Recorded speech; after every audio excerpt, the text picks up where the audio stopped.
برکات کے حصول کے لیے اور رحمات پانے کے لیے طویل مسافتیں طے کر کے حرمین طیبین حاضر ہوتے ہیں، اور ہر ایک شخص کے بس میں یہ نہیں کہ وہ دیار نور پہ یوں حاضر ہو۔ ماہ صیام خود آ کر کے بندوں کو نوازتا ہے۔ کعبۃ اللہ کی مثال کنویں کی ہے کہ پیاسے کو چل کے جانا پڑتا ہے۔ ماہ صیام رمضان المبارک کی مثال بادل کی ہے جو خود آ کے برستا ہے، غرباء کو، مساکین کو، امراء کو، سب کو برابر فیض دیتا ہے۔ اس کی برکتیں ہر سال ہم سمیٹتے ہیں، من میں کتنی روشنیاں اور کتنے اجالے اگاتا ہے۔ آج پھر یہ مہینہ ہمیں زندگی میں نصیب ہوا، اور ہم اپنے آپ کو اور زیادہ خوش بخت سمجھتے ہیں کہ عمومی طور پہ اس ماہ انور کی صبحیں جو کہ اپنے دامن میں بہت سارا نور رکھتی ہیں، بہت ساروں کی سو کے نیند میں گزر جاتی ہیں، لیکن ہم کتنے خوش نصیب ہیں کہ ان لمحوں میں دین سیکھنے کے لیے مختلف جگہوں سے چل کر کے جمع ہوتے ہیں، اور جذبوں کا ایک جہاں آباد ہوتا ہے۔ ابھی میں یہاں حال میں داخل ہوا تو جس طرح کشاں کشاں لوگ کھچے چلے آ رہے تھے، بچے بھی تھے، بوڑھے بھی تھے، تو دل کی اتھاہ گہرائیوں سے دعا نکلی کہ مالک ان کو ایک ایک قدم پہ خیر دینا، اور یہ خالی کبھی نہ لوٹیں، ان کے واپس گھروں میں پہنچنے سے قبل اس اجتماع کی برکتیں ان کے گھروں تک پہنچا دینا۔ اور مجھے امید ہے کہ یہاں آنے والا کوئی شخص محروم نہیں رکھا جائے گا۔ ماہ صیام کی پہلی صبح ہے، اور ہم دین سمجھنے کے شوق میں چل کر کے سفر کاٹ کر کے یہاں پہنچے۔ ظاہر ہے رات دیر سے سوئے، صبح جلدی اٹھے، اور سحری بھرپور کرنے کے بعد نیند کا غلبہ بھی ہوتا ہے، لیکن قربانی دے کے آپ کا یہ پہنچنا سعادت مندی ہے، اور یہ رائے گاہ نہیں جائے گا۔ فہم دین کو سمجھنے کی ایک کوشش ہے۔ دین کیا ہے؟ بعض لوگوں نے نماز، روزہ، حج اور زکوٰۃ کو ہی دین سمجھ لیا ہے۔ یہ دین کا ایک حصہ ہے، لیکن دین مختلف چیزوں کے مجموعے کا نام ہے۔ اعتقادات، عبادات، معاملات اور اخلاقیات۔ اعتقادات، ہمارے عقیدے کیا ہونے چاہیے، نظریات کیا ہونے چاہیے اللہ تعالیٰ جل شانہ کے بارے میں۔ وہ واجب الوجود ہے، واحد ہے، احد ہے، صمد ہے، بے نیاز ہے، پوری کائنات کو اسی نے تخلیق کیا ہے، وہ تخلیق ہونے سے پاک ہے، کسی کا باپ نہیں، کسی کا بیٹا نہیں، اس کو کسی کی ضرورت اور حاجت نہیں، پوری کائنات اسی کی محتاج ہے۔ پوری کائنات کو بغیر مادے کے، میٹیریل کے، صرف امر کن سے پیدا کرے، یہ اس کی شان ہے، اور وہ اپنے ایک امر سے پوری کائنات کو فنا کر دے، زمین کو لپیٹ لے، آسمانوں کو لپیٹ لے، پہاڑ ریزہ ریزہ بن کے روئی کے گالوں کی طرح اڑتے پھرے، یہ اس کے ایک حکم کی دیر ہے۔ اس کے لیے کوئی مشکل نہیں ہے۔ مختلف مخلوقات اس نے پیدا کی ہیں، انسانی ہدایت کے لیے اس نے نبیوں کا سلسلہ جاری کیا، اور مختلف قوموں کی طرف مختلف نبی جلوہ فراز ہوئے جو ہدایت کا سندیسہ لے کر صداقت کا پرچم تھامے ہوئے دنیا پہ جلوہ فراز ہوئے، لیکن ان سارے نبیوں کے امام اور مقتدا آمنہ کے لال تھے۔ حضور خاتم النبیین ہیں، آخری نبی ہیں۔ حضور کے بعد کسی ذلی بروزی اور کسی تشریعی اور غیر تشریعی نبی کی ضرورت باقی نہیں ہے۔ جو یہ دعویٰ کرے گا وہ دجال ہوگا، جھوٹا ہوگا، اور کوئی امکان حضور کے بعد نبوت کا باقی نہیں رہا۔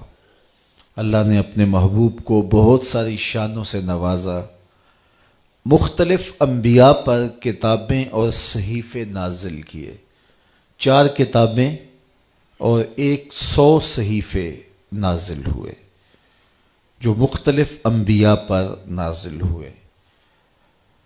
قرآن کے علاوہ جتنی بھی کتابیں اور صحیفے ہیں ان میں تحریف راہ پا چکی ہے۔ ہمارا عقیدہ یہ ہے کہ وہ کتابیں سچ کے ساتھ اللہ نے نازل کی، قوموں نے ان کے اندر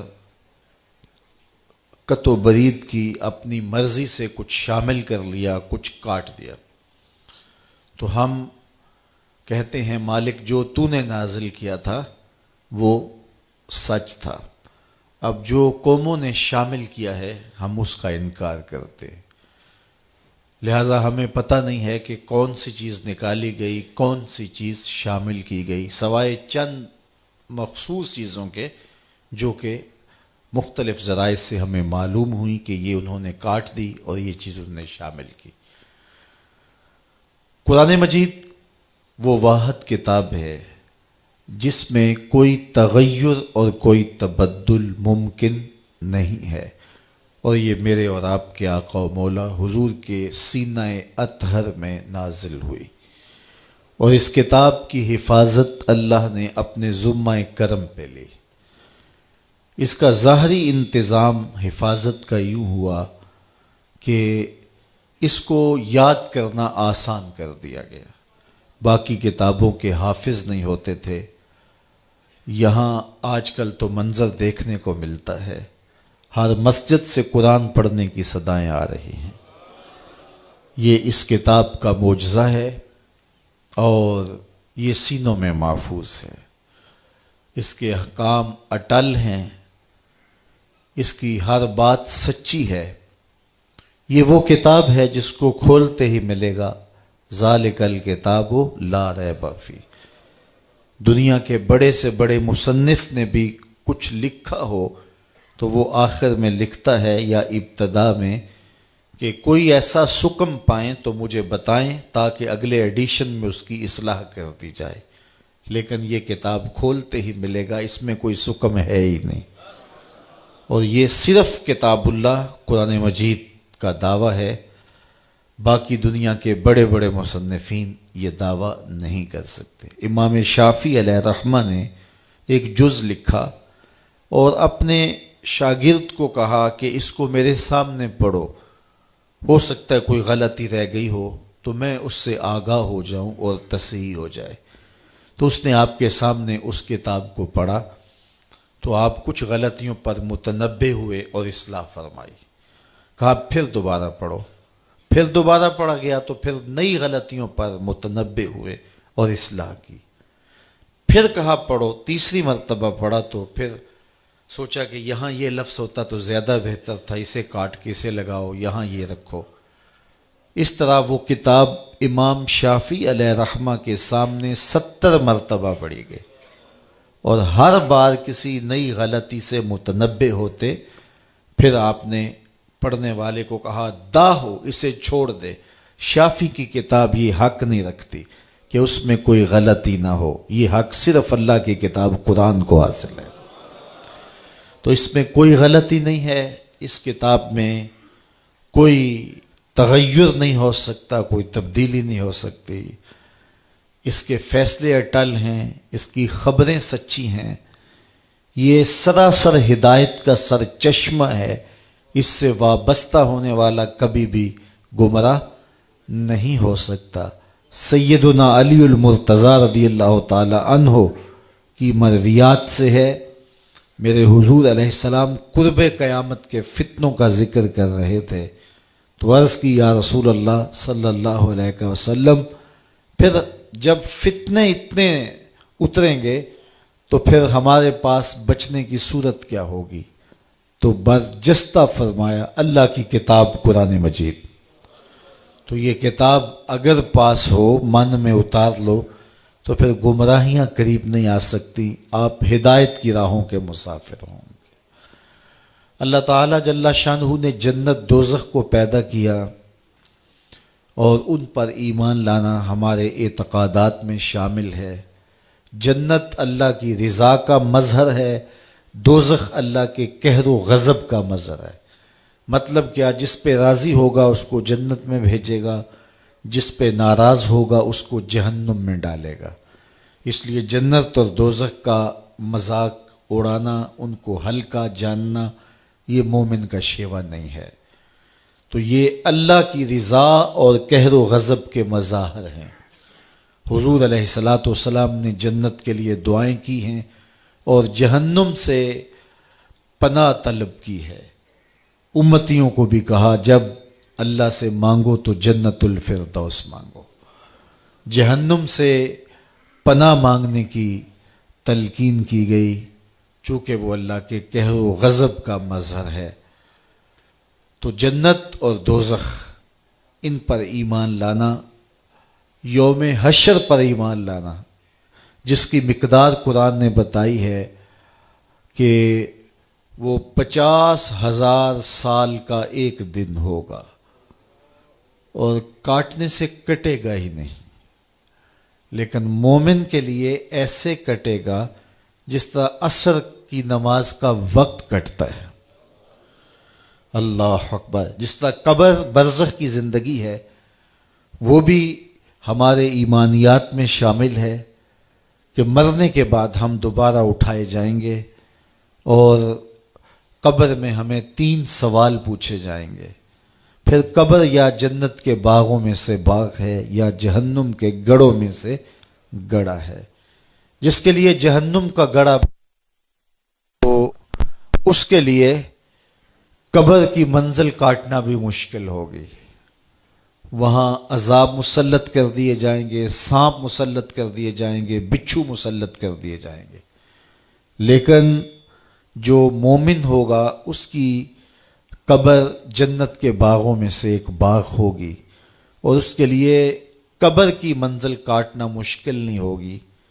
وہ ایسے ہی ہوگا جس طرح ہار ٹوٹ گیا اور اس کے موتی اکٹھے کرنے لگا تو اتنے میں قیامت کھڑی ہوگی۔ تو یہ ہمارے اعتقادات ہیں۔ فرشتوں پر ہمارا عقیدہ کہ وہ ایسی مخلوق ہے جو مختلف شکلوں میں متشکل ہو جاتی ہے اور اللہ کی نافرمانی نہیں کرتی۔ اسی طرح جن بھی مخلوقات میں شامل ہے۔ اچھی بری تقدیر پر ایمان لانے کی ہمیں تلقین کی گئی کہ اللہ تعالیٰ جل شانہ نے تقدیر لکھ دی ہے، جو لکھا ہے اس کے مطابق ہی ہو رہا ہے، لیکن جو چونکہ ہم نے کرنا تھا اس نے اپنے علم کے مطابق پہلے ہی تحریر فرما دیا۔ ہمارے دونوں کندھوں پر 2 فرشتے ہیں کرامن کاتبین جو ہمارے اعمال کو لکھ رہے ہیں اور قیامت کے دن وہ دفتر اللہ کے حضور پیش کر دیں گے، اور پھر وہ دفتر جس پر نامہ اعمال لکھے ہوں گے، وہ نامہ اعمال کا دفتر قیامت کے دن بندے کے ہاتھ میں دیا جائے گا۔ جو مومن صالح ہوگا، جس کا نامہ اعمال خیر سے بھرا ہوا ہوگا، اس کو دائیں ہاتھ میں وہ کتاب دی جائے گی اور دوسرے کو بائیں ہاتھ میں دی جائے گی اور پیچھے سے دی جائے گی، اور جس کو دائیں ہاتھ میں کتاب دی جائے گی وہ خوش ہوگا اور کہے گا آؤ پڑھو میری کتاب، اور جس کو بائیں ہاتھ میں کتاب دی گئی تو وہ سخت دکھی ہوگا اور کہے گا ما لہذا الکتاب لا یغادر صغیرۃ ولا کبیرۃ الا احصاها، ہائے اس کتاب کو کیا ہو گیا اس نے چھوٹی بڑی کوئی بات نہ چھوڑی، سب کچھ لکھ دیا، لیکن پھر پچھتانے سے کچھ نہیں ہوگا۔ آج کا پچھتاوا کل کی بہتری کی ضمانت ہو سکتا ہے۔ ایمانیات میں اور بھی بہت ساری چیزیں آتی ہیں اور ان پر ایمان لانا ہمارے اوپر لازم اور ضروری ہے۔ بنیادی ہمارے عقیدے تین ہیں: عقیدہ توحید، عقیدہ رسالت اور عقیدہ آخرت۔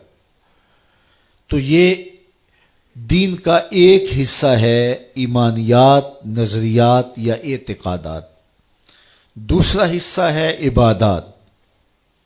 عبادات میں نماز آتی ہے۔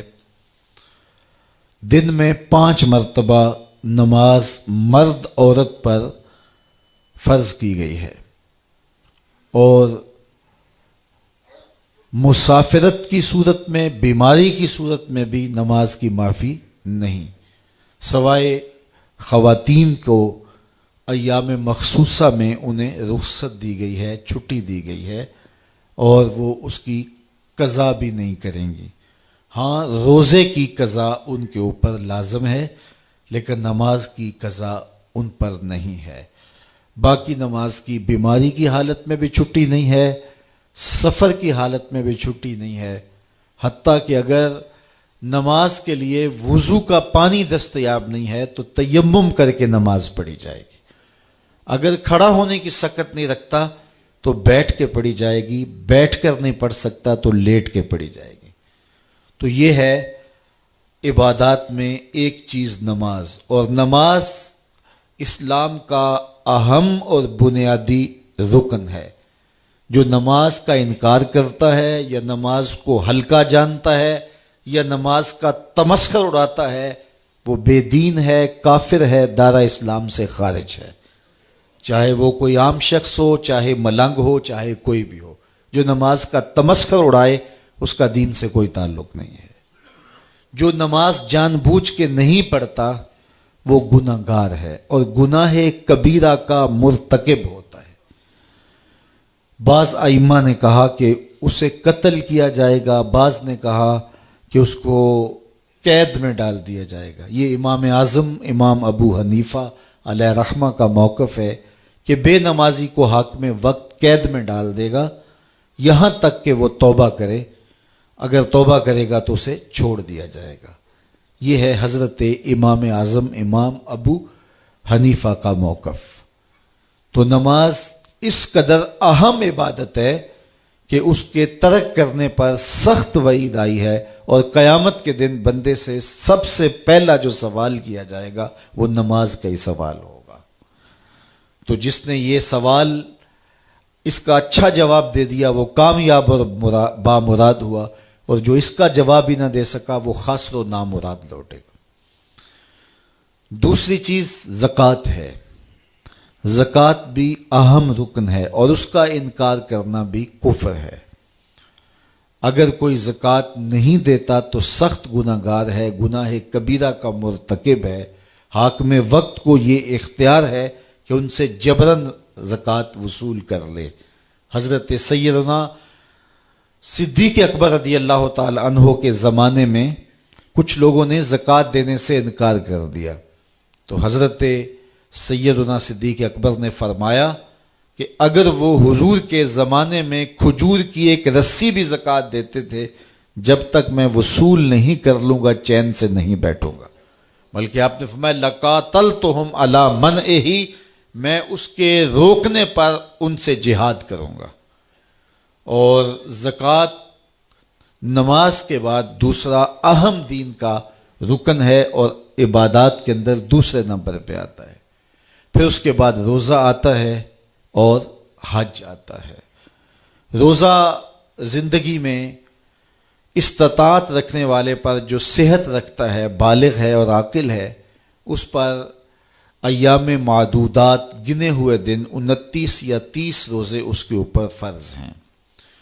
اور اگر وہ بیمار ہے تو بیماری کی 2 صورتیں ہیں: مستقل بیمار ہے، ٹھیک ہونے کا امکان ہی نہیں ہے، بیماری ایسی ہے، تو وہ روزے کا فدیہ دے گا، اور فدیہ وہی ہے جو صدقہ فطر ہے، تو روزے کا وہ فدیہ دے گا۔ اور اگر بیماری ایسی ہے کہ عارضی ہے، ٹھیک ہو جائے گی، تو پھر صدقہ فطر نہیں ہے، وہ روزوں کی قضا کرے گا۔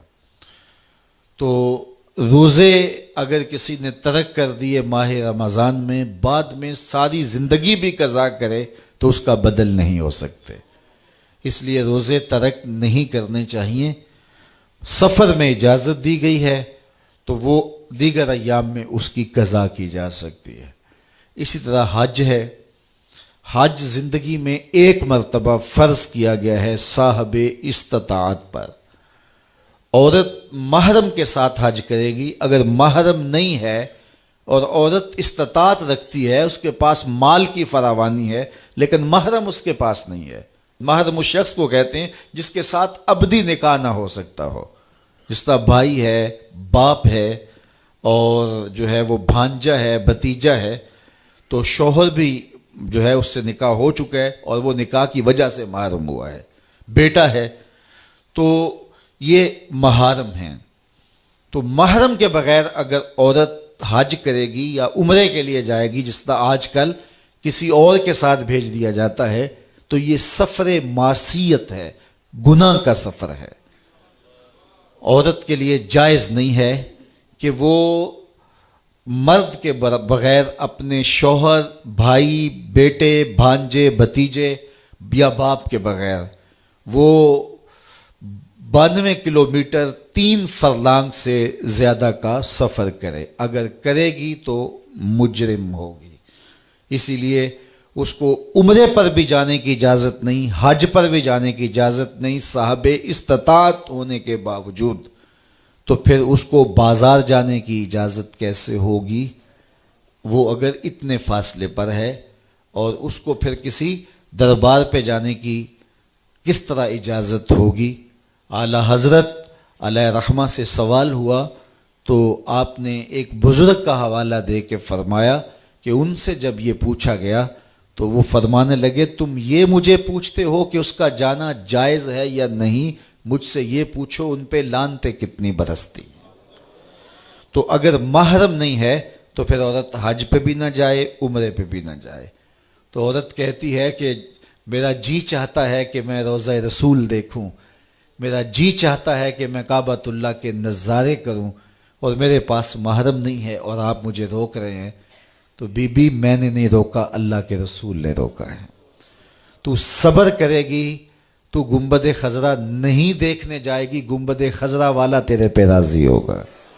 تو کعبہ دیکھنے نہیں جائے گی، کعبے والا تیرے پہ راضی ہوگا، اس لیے کہ تو نے کعبے والے کے حکم کو مانا ہے، گنبد خضرا والے کے حکم کو مانا ہے۔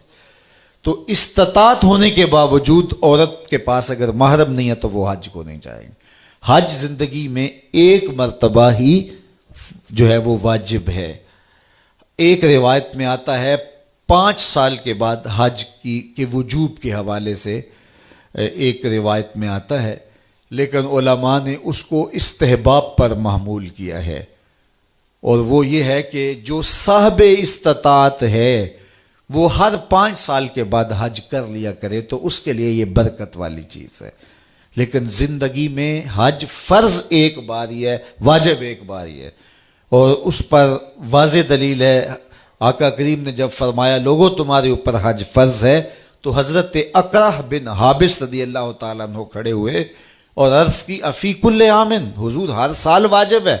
حضور خاموش رہے، پھر کہا لوگوں حج پہ جایا کرو، تمہارے اوپر حج واجب ہے۔ تو انہوں نے پھر کہا حضور ہر سال واجب ہے، حضور پھر خاموش رہے۔ تو تیسری مرتبہ جب پھر فرمایا تو انہوں نے پھر یہ بات کہی، تو پھر حضور نے وقفہ سکوت کو توڑتے ہوئے فرمایا تم سے پچھلی امتیں نبیوں پر کثرت سوالات کی وجہ سے ہلاک کر دی گئیں، زیادہ سوال نہ کیا کرو۔ لو قلت نعم لوجبت، اگر میری زبان سے ہاں نکل جاتی تو واجب ہی ہو جاتا۔ اس سے یہ بھی بات سمجھ میں آئی، وہ زبان جس کو سب کن کی کنجی کہیں، اس کی نافذ حکومت پہ لاکھوں سلام۔ حضور جو کہہ دے وہ دین ہوتا ہے۔ تو حج زندگی میں ایک مرتبہ واجب ہے۔ تو یہ عبادات ہیں۔ اسی طرح نوافل ہیں، نماز جنازہ ہے، اس کے آگے پھر احکامات ہیں۔ نماز جنازہ فرض عین نہیں ہے، وہ فرض کفایہ ہے۔ نمازیں فرض عین ہیں، اور جنازہ فرض کفایہ ہے، اور اس کے بعد دیگر کچھ عبادات ہیں۔ تو یہ دوسرا حصہ ہے دین کا۔ تیسرا حصہ دین کا معاملات ہیں۔ معاملات کے اندر ازدواجی زندگی ہے، نکاح ہے، طلاق ہے، خلا کے مسائل ہیں، اسی طرح کاروبار ہے، بیع و شراء ہے، اس کی شرائط ہیں، کاروباری شخص کے لیے ان کا سیکھنا ضروری ہے تاکہ وہ ان اصولوں کے ساتھ تجارت کر سکے۔ اسی طرح دیگر احکام ہیں، وہ سارے وراثت کے مسائل اس کے اندر آتے ہیں، اور بہت سارے مسائل آتے ہیں، تو یہ بھی دین کا ایک حصہ ہے۔ چوتھی چیز اخلاقیات ہیں، ہمارے رویے ہیں، ہمارے انداز ہائے زندگی ہیں۔ ہم نے ہمسائے کے ساتھ رویہ کیا رکھنا ہے، ہم نے ماں باپ کے آداب کی رعایت کیسے کرنی ہے، ہم نے بچوں کی تربیت کیسے کرنی ہے، ہم نے بولنا ہے تو ہمارا انداز تکلم کیا ہونا چاہیے، جھوٹ نہیں بولیں گے، چغلی نہیں کریں گے، غیبت نہیں کریں گے، کسی کا دل نہیں دکھائیں گے، اذیت نہیں پہنچائیں گے، کسی کے پرائیویٹ معاملات کے اندر دخل اندازی نہیں کریں گے۔ اسی طرح جو ہے وہ اور بہت سارے معاملے ہیں جن کا تعلق اخلاقیات سے ہے۔ اور دین حسن خلق کا نام ہے۔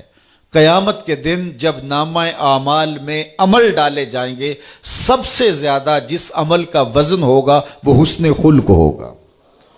تو لوگوں کے ساتھ مسکرا کے ملیں، لوگوں کے ساتھ محبت سے پیش آئیں، لوگوں کے ساتھ جو وعدہ کیا ہے اس کو پورا کریں، جو لوگوں کے ساتھ عہد کیا ہے اس کی پاسداری کریں، اور حسن سلوک کے ساتھ پیش آئیں۔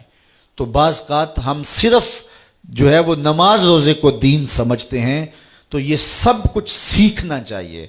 اگر سڑک پر اشارہ لگا ہے رکنے کا تو وہاں سے کراس کر جانا، اور جہاں سٹاپ نہ کرنے کا کہا گیا ہے وہاں گاڑی پارک کر لینا، یہ بھی ہمارے اخلاقیات میں آتا ہے۔ اگرچہ یہ انتظامی امور ہوتے ہیں اور یہ حکومت وقت نے یا مقامی جو ہے وہ لوکل گورنمنٹ نے بنائے ہوئے ہوتے ہیں، لیکن ہمارا دین ہمیں انہیں بھی فالو کرنے کی تلقین کرتا ہے۔ لیکن چونکہ عمومی طور پہ ممبر و محراب سے جب فہم دین کی بات ہوتی ہے تو اس وقت صرف نماز، روزہ، حج، زکوٰۃ اور دیگر مسائل شریعہ اور دینیہ پر ہی بات ہوتی ہے، جبکہ میں نے عرض کیا کہ دین مختلف چیزوں کے مجموعے کا نام ہے۔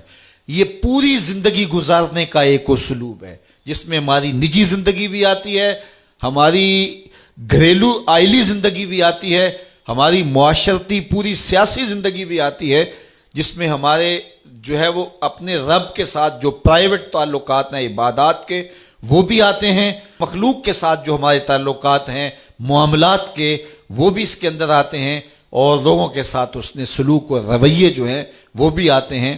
اور ہمیں ایک ایک عمل ہمارے دین نے ہمیں سکھایا ہے۔ میرے آقا کریم علیہ الصلوۃ والسلام نے واش روم میں داخل ہونے کا طریقہ بھی بتایا، وہاں بیٹھنے کا سلیقہ بھی بتایا، اور ہمیں سایہ دار درخت کے نیچے بول و براز کرنے سے روکا گیا، اس لیے کہ کوئی گزرتا ہوا شخص سستانے کے لیے وہاں رکے گا تو پھر اس کو وہاں اس بول و براز کی وجہ سے تعفن اور بدبو کا سامنا کرنا پڑے گا جو اس کی طبیعت پہ گراں ہوگا۔ اس لیے سایہ دار درخت کے نیچے بھی بول و براز کرنے سے منع کیا گیا، پھل دار درخت کے نیچے بھی بول و براز کرنے سے منع کیا گیا، کہ اوپر سے کوئی پھل گرے گا تو وہ گندی جگہ پہ گرے گا، تو اگر کوئی شخص اس کو اٹھا کے کھا لیتا ہے تو وہ بیماری کا شکار ہو سکتا ہے۔ اس سے ہمیں منع کیا، یہ بات ہمیں سمجھائی گئی اور ہمیں یہ بات سکھائی گئی۔ ہمارے دین نے کوئی امر ہم سے مخفی نہیں رکھا ہے۔ حضور نے فرمایا انما انا لکم مثل الوالد، فرمایا لوگوں میں تمہارے لیے باپ کی جگہ پر ہوں۔ جس طرح باپ اپنے بچے کو چھوٹی چھوٹی باتیں بھی سکھاتا ہے اور بڑی بڑی باتیں بھی سکھاتا ہے، آمنہ کے لال نے ہم سے کوئی شے کائنات کی مخفی نہیں رکھی، اپنی امت کو ہر شے سکھا کے گئے۔ بیٹھنے اٹھنے کا سلیقہ بتایا، سونے جاگنے کا سلیقہ بتایا، کھانے پینے کا سلیقہ بتایا، پانی پینے کا طریقہ بتایا، اور اس کی مقدار کیا کچھ حضور نے ہم سے جو ہے وہ شیئر نہیں کیا، کیا کچھ حضور نے ہمیں بتایا نہیں۔ اس لیے دین جو ہے وہ صرف چند عبادات کا نام نہیں ہے، دین معاملات، اخلاقیات اور جو ہے وہ دین اعتقادات اور عبادات، ان چاروں چیزوں کے مجموعے کا نام ہے۔ اس لیے ہمیں ساری چیزوں کو سمجھنا چاہیے اور ان چیزوں پر عمل کرنا چاہیے، اور زندگی کے ایک ایک گوشے کے اندر ہمیں پوری رہنمائی دی گئی ہے۔ کسی دین نے جو ہے وہ کسی اپنے ماننے والے کو اتنی تفصیل سے آگہی نہیں دی جتنی دین اسلام نے اپنے ماننے والوں کو آگہی دی ہے۔ اس لیے ہمیں مسجد سے پورا دین سیکھنا چاہیے، اور جو بھی ہم کر رہے ہوں وہ ہمارا دین ہوتا ہے، اور ہماری دنیا کیا ہوتی ہے؟ وہی کام جو ہم کر رہے ہیں جب خدا سے کٹ کے کریں گے تو پھر وہ دنیا ہوگی، خدا سے جڑ کے کریں گے تو وہ دین ہوگا۔ ملا رومی فرماتے ہیں چیز دنیا از خدا غافل بدن، دنیا کیا ہے؟ خدا سے غافل ہونا دنیا ہے۔ وہی کام دنیا بن جائے گا اگر خدا سے غافل ہو کے کریں گے، اور وہی کام دین بن جائے گا اگر خدا کے تابع ہو کے کریں گے۔ حدیث میں آتا ہے کہ حضور نے فرمایا جو لقمہ کما کے تم اپنی بیوی کے منہ میں رکھتے ہو وہ بھی صدقہ لکھا جاتا ہے، جو تم اپنے بچوں کو کھلاتے ہو وہ بھی صدقہ ہے، جو تم اپنے ہمسایوں کے ساتھ سلوک کرتے ہو وہ بھی صدقہ ہے۔ حتیٰ کہ مرد جب اپنی بیوی کے ساتھ تنہائی میں بیٹھتا ہے اور اس سے خوش گپیوں میں مصروف ہوتا ہے، اللہ کے محبوب فرماتے ہیں اس پر بھی اس کو اجر دیا جاتا ہے۔ تو مومن کی تو پھر پوری زندگی دین ہی دین ہے، اور یہ نفع ہی نفع ہے۔ اس لیے ہمیں اپنی خواہشات کو ترک کر کے اللہ رسول کے سپرد اپنے آپ کو کرنا ہوگا۔ تو جب اللہ رسول کے ہم سپرد کر دیں گے تو ہماری خواہشات کا وہ خود لحاظ رکھتے ہیں۔ خوشی کا موقع ہے تو ہمیں ضابطے دیے گئے۔ دیکھیے ایک سادی میں مثال دیتا ہوں کہ یہاں مہمان آ گئے یا آپ کو کوئی چیز دینی ہے تو میں آپ کو ایک ایک کر کے جو ہے وہ بانٹوں گا، تقسیم کروں گا، آپ کے آگے رکھوں گا۔ لیکن شادی آئی تو اب کہا خرما تقسیم کرو، یعنی وہ چوہارے بانٹنے ہیں، تو اس کو کہا بانٹنے نہیں ہیں۔ کیوں؟ اس لیے کہ موقع شادی کا ہے، احکام بھی اس کے مطابق ہوں گے۔ اب اس کو بانٹنا نہیں ہے، اس کو لٹانا ہے، یعنی اس کو پھینکیں گے۔ جب پھینکیں گے تو لوگ چھینا جھپٹی کر کے ایک دوسرے سے لیں گے، ماحول میں شگفتگی پیدا ہوگی۔ آمنہ کے لال جانتے ہیں خوشی کے موقع ہیں، ان کے جو ہیں وہ مسائل بھی خوشی کے مطابق ہی مرتب ہونے چاہیے۔ تو غم کا موقع ہے تو اس کے مطابق مسائل ہیں، خوشی کا موقع ہے تو اس کے مطابق مسائل ہیں۔ اس لیے ہمیں اپنی پوری زندگی جب دین کے سپرد کر دیں گے، دین بعض لوگوں نے سمجھا ہے کہ دین تسبیح پکڑ کے بس اللہ اللہ کرنے کا نام ہے، باقی معاملات زندگی یہ تو ہمارا مسئلہ ہے۔ یہ ہمارا مسئلہ نہیں، یہ سارا ہی دین کا مسئلہ ہے۔ دین ہمیں خوشیاں بھی دیتا ہے، غموں کو پاٹنے کا سلیقہ بھی دیتا ہے، دکھ آ جائیں تو کیسے گزرنا ہے، خوشی کو کیسے منانا ہے، اولاد کی تربیت کیسے کرنی ہے، خلوت میں اپنی زوجہ کے ساتھ کیسے بیٹھ کر کے گفتگو کا انداز اختیار کرنا ہے، یہ سب کچھ ہمارے آقا و مولا نے ہمیں بتایا ہے۔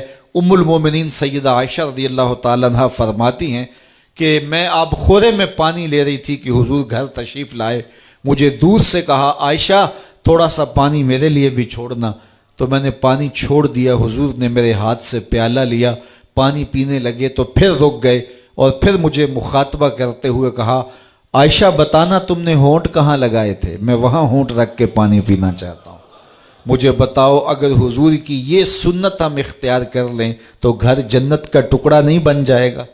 تو ایک ایک عمل ہمارے سامنے حضور کی شریعت کا، حضور کا دیا ہوا ہمارے سامنے موجود ہے۔ تو یہ الگ الگ ان تمام موضوعات پر تفصیلی بحث اور گفتگو ہو سکتی ہے، لیکن آج کی نشست میں یہ فکر کم از کم ہمیں سمجھ لینی چاہیے کہ مخصوص عبادات کا نام ہی دین نہیں ہے، بلکہ دین اخلاقیات کا نام ہے، دین معاملات کا نام ہے، دین جو ہے وہ عبادات کا نام ہے، اور ہمارے عقائد کا نام ہے، اور عقائد کی چھاپ ہوتی ہے ہمارے اعمال پر۔ اس لیے عقائد کو بنیاد بنایا گیا ہے، اس کے بعد پھر عبادات اور دیگر معاملات آتے ہیں۔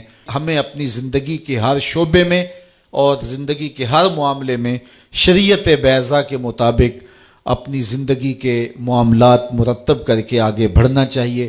زندگی میں ایک بار پھر ماہ صیام کی برکتیں نصیب ہو رہی ہیں۔ آج ہمیں ماہ رمضان کی پہلی صبح کا منظر دیکھنا نصیب ہوا۔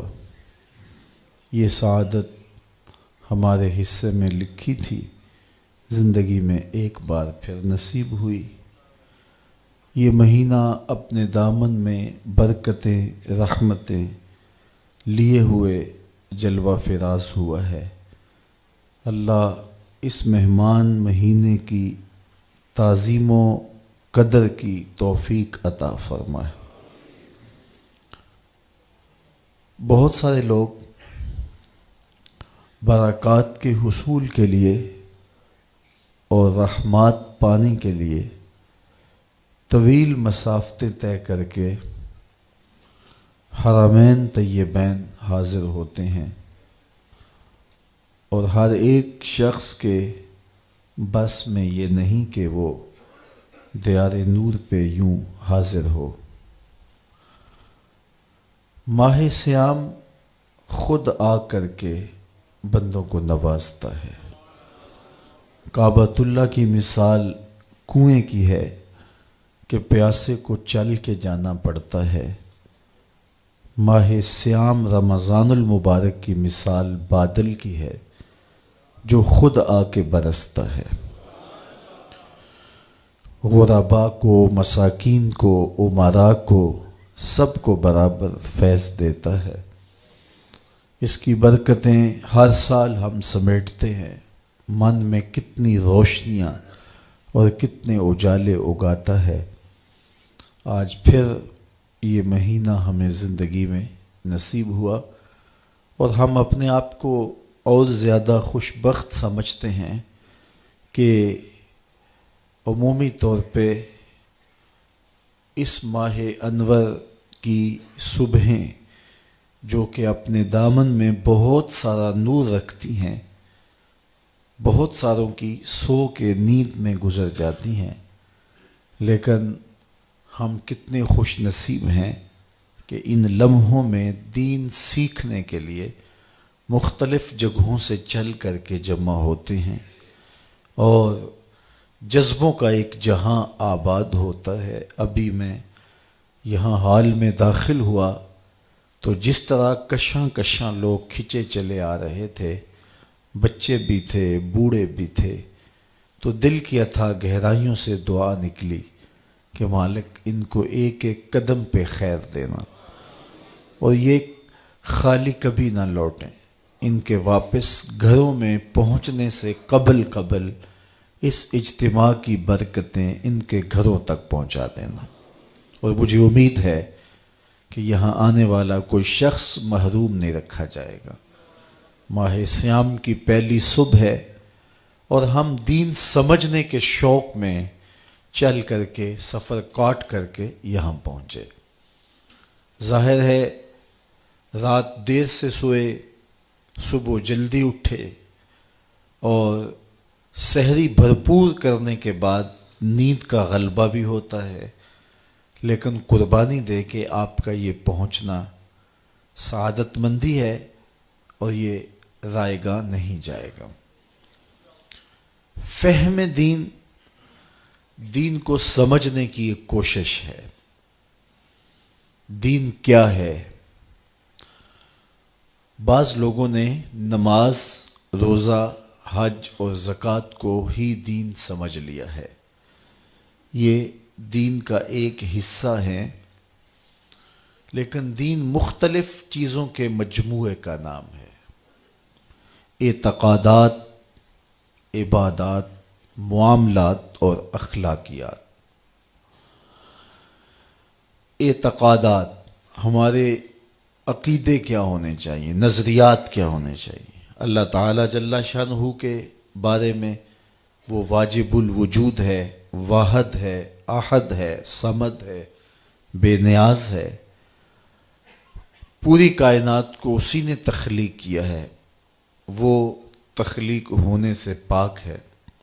کسی کا باپ نہیں، کسی کا بیٹا نہیں، اس کو کسی کی ضرورت اور حاجت نہیں، پوری کائنات اسی کی محتاج ہے۔ پوری کائنات کو بغیر مادے کے، میٹیریل کے، صرف امر کن سے پیدا کرے، یہ اس کی شان ہے، اور وہ اپنے ایک امر سے پوری کائنات کو فنا کر دے، زمین کو لپیٹ لے، آسمانوں کو لپیٹ لے، پہاڑ ریزہ ریزہ بن کے روئی کے گالوں کی طرح اڑتے پھرے، یہ اس کے ایک حکم کی دیر ہے۔ اس کے لیے کوئی مشکل نہیں ہے۔ مختلف مخلوقات اس نے پیدا کی ہیں۔ انسانی ہدایت کے لیے اس نے نبیوں کا سلسلہ جاری کیا، اور مختلف قوموں کی طرف مختلف نبی جلوہ فراز ہوئے، جو ہدایت کا سندیسہ لے کر صداقت کا پرچم تھامے ہوئے دنیا پہ جلوہ فراز ہوئے، لیکن ان سارے نبیوں کے امام اور مقتدا آمنہ کے لال تھے۔ حضور خاتم النبیین ہیں، آخری نبی ہیں۔ حضور کے بعد کسی ذلی، بروزی اور کسی تشریعی اور غیر تشریعی نبی کی ضرورت باقی نہیں ہے۔ جو یہ دعویٰ کرے گا وہ دجال ہوگا، جھوٹا ہوگا، اور کوئی امکان حضور کے بعد نبوت کا باقی نہیں رہا۔ اللہ نے اپنے محبوب کو بہت ساری شانوں سے نوازا، مختلف انبیاء پر کتابیں اور صحیفے نازل کیے، 4 کتابیں اور 100 صحیفے نازل ہوئے جو مختلف انبیاء پر نازل ہوئے۔ قرآن کے علاوہ جتنی بھی کتابیں اور صحیفے ہیں ان میں تحریف راہ پا چکی ہے۔ ہمارا عقیدہ یہ ہے کہ وہ کتابیں سچ کے ساتھ اللہ نے نازل کی، قوموں نے ان کے اندر قط و برید کی، اپنی مرضی سے کچھ شامل کر لیا، کچھ کاٹ دیا۔ تو ہم کہتے ہیں مالک جو تو نے نازل کیا تھا وہ سچ تھا، اب جو قوموں نے شامل کیا ہے ہم اس کا انکار کرتے ہیں، لہٰذا ہمیں پتہ نہیں ہے کہ کون سی چیز نکالی گئی، کون سی چیز شامل کی گئی، سوائے چند مخصوص چیزوں کے جو کہ مختلف ذرائع سے ہمیں معلوم ہوئی کہ یہ انہوں نے کاٹ دی اور یہ چیز انہوں نے شامل کی۔ قرآن مجید وہ واحد کتاب ہے جس میں کوئی تغیر اور کوئی تبدل ممکن نہیں ہے، اور یہ میرے اور آپ کے آقا و مولا حضور کے سینہ اطہر میں نازل ہوئی، اور اس کتاب کی حفاظت اللہ نے اپنے ذمہ کرم پہ لی۔ اس کا ظاہری انتظام حفاظت کا یوں ہوا کہ اس کو یاد کرنا آسان کر دیا گیا۔ باقی کتابوں کے حافظ نہیں ہوتے تھے، یہاں آج کل تو منظر دیکھنے کو ملتا ہے، ہر مسجد سے قرآن پڑھنے کی صدائیں آ رہی ہیں۔ یہ اس کتاب کا معجزہ ہے اور یہ سینوں میں محفوظ ہے، اس کے احکام اٹل ہیں، اس کی ہر بات سچی ہے۔ یہ وہ کتاب ہے جس کو کھولتے ہی ملے گا ذالک الکتاب لا ریب فیہ۔ دنیا کے بڑے سے بڑے مصنف نے بھی کچھ لکھا ہو تو وہ آخر میں لکھتا ہے یا ابتدا میں کہ کوئی ایسا سکم پائیں تو مجھے بتائیں تاکہ اگلے ایڈیشن میں اس کی اصلاح کر دی جائے، لیکن یہ کتاب کھولتے ہی ملے گا اس میں کوئی سکم ہے ہی نہیں، اور یہ صرف کتاب اللہ قرآن مجید کا دعویٰ ہے۔ باقی دنیا کے بڑے بڑے مصنفین یہ دعویٰ نہیں کر سکتے۔ امام شافعی علیہ رحمہ نے ایک جز لکھا اور اپنے شاگرد کو کہا کہ اس کو میرے سامنے پڑھو، ہو سکتا ہے کوئی غلطی رہ گئی ہو تو میں اس سے آگاہ ہو جاؤں اور تصحیح ہو جائے۔ تو اس نے آپ کے سامنے اس کتاب کو پڑھا تو آپ کچھ غلطیوں پر متنبہ ہوئے اور اصلاح فرمائی، کہا پھر دوبارہ پڑھو، پھر دوبارہ پڑھا گیا تو پھر نئی غلطیوں پر متنبہ ہوئے اور اصلاح کی۔ پھر کہا پڑھو، تیسری مرتبہ پڑھا تو پھر سوچا کہ یہاں یہ لفظ ہوتا تو زیادہ بہتر تھا، اسے کاٹ کے اسے لگاؤ، یہاں یہ رکھو۔ اس طرح وہ کتاب امام شافعی علیہ رحمہ کے سامنے 70 مرتبہ پڑھی گئی، اور ہر بار کسی نئی غلطی سے متنبہ ہوتے۔ پھر آپ نے پڑھنے والے کو کہا داہو، اسے چھوڑ دے، شافعی کی کتاب یہ حق نہیں رکھتی کہ اس میں کوئی غلطی نہ ہو، یہ حق صرف اللہ کی کتاب قرآن کو حاصل ہے۔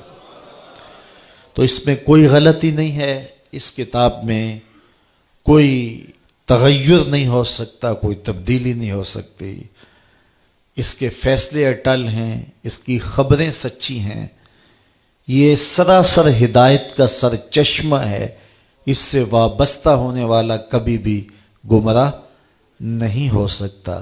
سیدنا علی المرتضیٰ رضی اللہ تعالی عنہ کی مرویات سے ہے، میرے حضور علیہ السلام قرب قیامت کے فتنوں کا ذکر کر رہے تھے، تو عرض کی یا رسول اللہ صلی اللہ علیہ وسلم، پھر جب فتنے اتنے اتریں گے تو پھر ہمارے پاس بچنے کی صورت کیا ہوگی؟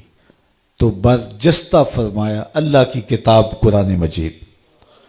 تو یہ کتاب اگر پاس ہو، من میں اتار لو، تو پھر گمراہیاں قریب نہیں آ سکتی، آپ ہدایت کی راہوں کے مسافر ہوں گے۔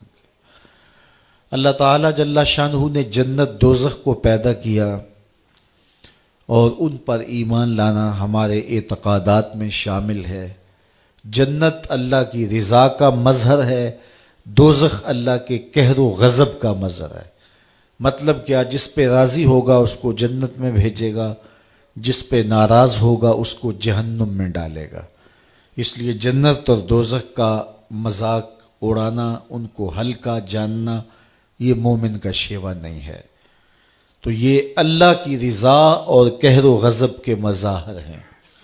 حضور علیہ الصلاۃ والسلام نے جنت کے لیے دعائیں کی ہیں اور جہنم سے پناہ طلب کی ہے۔ امتیوں کو بھی کہا جب اللہ سے مانگو تو جنت الفردوس مانگو۔ جہنم سے پناہ مانگنے کی تلقین کی گئی، چونکہ وہ اللہ کے قہر و غضب کا مظہر ہے۔ تو جنت اور دوزخ، ان پر ایمان لانا، یوم حشر پر ایمان لانا، جس کی مقدار قرآن نے بتائی ہے کہ وہ 50,000 سال کا ایک دن ہوگا، اور کاٹنے سے کٹے گا ہی نہیں، لیکن مومن کے لیے ایسے کٹے گا جس طرح عصر کی نماز کا وقت کٹتا ہے۔ اللہ اکبر۔ جس طرح قبر برزخ کی زندگی ہے، وہ بھی ہمارے ایمانیات میں شامل ہے کہ مرنے کے بعد ہم دوبارہ اٹھائے جائیں گے، اور قبر میں ہمیں 3 سوال پوچھے جائیں گے۔ پھر قبر یا جنت کے باغوں میں سے باغ ہے یا جہنم کے گڑھوں میں سے گڑھا ہے۔ جس کے لیے جہنم کا گڑھا، تو اس کے لیے قبر کی منزل کاٹنا بھی مشکل ہوگی۔ وہاں عذاب مسلط کر دیے جائیں گے، سانپ مسلط کر دیے جائیں گے، بچھو مسلط کر دیے جائیں گے، لیکن جو مومن ہوگا اس کی قبر جنت کے باغوں میں سے ایک باغ ہوگی، اور اس کے لیے قبر کی منزل کاٹنا مشکل نہیں ہوگی۔ وہ ایسے ہی ہوگا جس طرح ہار ٹوٹ گیا اور اس کے موتی اکٹھے کرنے لگا تو اتنے میں قیامت کھڑی ہوگی۔ تو یہ ہمارے اعتقادات ہیں۔ فرشتوں پر ہمارا عقیدہ کہ وہ ایسی مخلوق ہے جو مختلف شکلوں میں متشکل ہو جاتی ہے اور اللہ کی نافرمانی نہیں کرتی۔ اسی طرح جن بھی مخلوقات میں شامل ہے۔ اچھی بری تقدیر پر ایمان لانے کی ہمیں تلقین کی گئی کہ اللہ تعالیٰ جل شانہ نے تقدیر لکھ دی ہے، جو لکھا ہے اس کے مطابق ہی ہو رہا ہے، لیکن جو چونکہ ہم نے کرنا تھا اس نے اپنے علم کے مطابق پہلے ہی تحریر فرما دیا۔ ہمارے دونوں کندھوں پر 2 فرشتے ہیں کرامن کاتبین، جو ہمارے اعمال کو لکھ رہے ہیں۔ اور قیامت کے دن وہ دفتر اللہ کے حضور پیش کر دیں گے، اور پھر وہ دفتر جس پر نامہ اعمال لکھے ہوں گے، وہ نامہ اعمال کا دفتر قیامت کے دن بندے کے ہاتھ میں دیا جائے گا۔ جو مومن صالح ہوگا، جس کا نامہ اعمال خیر سے بھرا ہوا ہوگا، اس کو دائیں ہاتھ میں وہ کتاب دی جائے گی، اور دوسرے کو بائیں ہاتھ میں دی جائے گی اور پیچھے سے دی جائے گی۔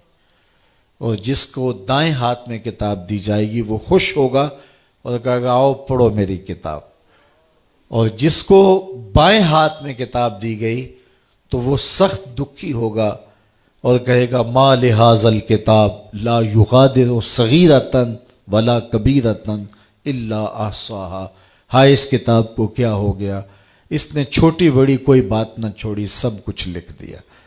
لیکن پھر پچھتانے سے کچھ نہیں ہوگا، آج کا پچھتاوا کل کی بہتری کی ضمانت ہو سکتا ہے۔ ایمانیات میں اور بھی بہت ساری چیزیں آتی ہیں، اور ان پر ایمان لانا ہمارے اوپر لازم اور ضروری ہے۔ بنیادی ہمارے عقیدے تین ہیں: عقیدہ توحید، عقیدہ رسالت اور عقیدہ آخرت۔ تو یہ دین کا ایک حصہ ہے ایمانیات، نظریات یا اعتقادات۔ دوسرا حصہ ہے عبادات۔ عبادات میں نماز آتی ہے۔ دن میں 5 مرتبہ نماز مرد عورت پر فرض کی گئی ہے، اور مسافرت کی صورت میں، بیماری کی صورت میں بھی نماز کی معافی نہیں، سوائے خواتین کو ایام مخصوصہ میں انہیں رخصت دی گئی ہے، چھٹی دی گئی ہے، اور وہ اس کی قضا بھی نہیں کریں گی۔ ہاں، روزے کی قضا ان کے اوپر لازم ہے، لیکن نماز کی قضا ان پر نہیں ہے۔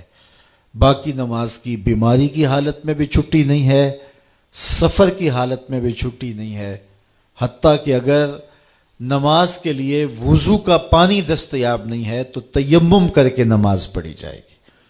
اگر کھڑا ہونے کی سکت نہیں رکھتا تو بیٹھ کے پڑھی جائے گی، بیٹھ کر نہیں پڑھ سکتا تو لیٹ کے پڑھی جائے گی۔ تو یہ ہے عبادات میں ایک چیز نماز، اور نماز اسلام کا اہم اور بنیادی رکن ہے۔ جو نماز کا انکار کرتا ہے یا نماز کو ہلکا جانتا ہے یا نماز کا تمسخر اڑاتا ہے، وہ بے دین ہے، کافر ہے، دائرہ اسلام سے خارج ہے، چاہے وہ کوئی عام شخص ہو، چاہے ملنگ ہو، چاہے کوئی بھی ہو۔ جو نماز کا تمسخر اڑائے اس کا دین سے کوئی تعلق نہیں ہے۔ جو نماز جان بوجھ کے نہیں پڑھتا وہ گناہ گار ہے، اور گناہ کبیرہ کا مرتکب ہوتا ہے۔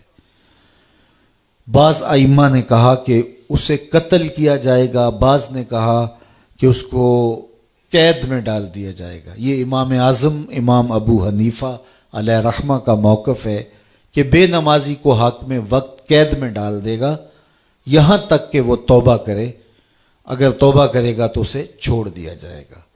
یہ ہے حضرت امام اعظم امام ابو حنیفہ کا موقف۔